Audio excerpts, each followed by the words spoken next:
ganahan ko magkakondo diha sa Mandani. Gusto ko makakondo og kondo kay gusto ko magdagandagan na nailang day diha perting daghanang tao kada buntag. So never limit yourself. You know, it's in the mind. Everything is in the mind. Kung naamoy goal, 50% of your goal is already achieved. 50% na lang ang trabaho unon. Kay lisod kaayo wala tay goal. Kada may pinakalisod. But if you have your goal, you have your 50%. Ang 50% ang pagtrabaho na lang yun unsaon pag-reach sa goal. Maadjud na. And then health protection, this is very important. Kay wala joy dato kung kita masakit. Maski pila pa kag 50, 100, 300, 500 million. Moana na gani na nga kinahanglan na tag heart bypass. Kinahanglan na tag immuno something chumarva dito Singapore. Mahurot jud ang kwarta. And of course, the retirement, again, we want to retire comfortable and the estate transfer fund. Now, this is you. Moni, si Yannick eh. Awa Yannick, pare-pareha mag-hair tayo Yannick. Hair. Dili. Si Yannick half day na, nara din is pilit-pilit iya. Nya, trabaho dyan si Yannick than me because he wants to accumulate his assets. So, mao ni si Yannick, mao ni iyahang ibuhat karo mo chair.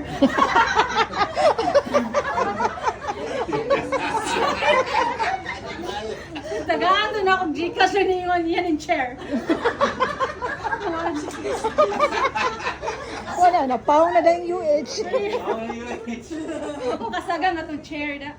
Mao ni si Yannick, mao ni iyahang goals. So, mao ni siya ang iyang chair na itulo ka TL. So, nagkuan si Yannick sa iyang maka-invest, sa iyang maka-accumulate sa iyang asset and holding forever. Imagine kung wala ni kaniran duha, matuwang ang chair or dili? Matuwang. Oh. Diba? So that's where you are, who you are right now. So kamo kanimo na nagtrabaho ta, good sa taman para sa ato ang future. Now, what if? So, kung wala ko ng hadlock ha, ang aqua is reality. Real talk. So, what if inflation? Kinsay nakabalo pila inflation rate karon? Nindot na. What if ma-disable and what if first is mawala sa picture? Let's just say, inakuan lang ha, hypothetical kuan lang situation. What if? How ready are you? How protected are you? Kung let's just say ako karon, ako na lang kagaling example kay base atangan ko niya ito gawas. What if mawala ko karon? I have 2 kids, 18 and 13. Nag-eskwela. What if mawala ko karon? Because I know insurance, I can guarantee nga makahuman din sila. Because I have prepared. Dili siya bulto, dili ko milyonaryo, ako'y milyon sa bangko. But, if in case mawala ko, I can guarantee nga makahuman ako mga anak. With whatever course silang gusto. So, that's because of preparation. That's because of planning.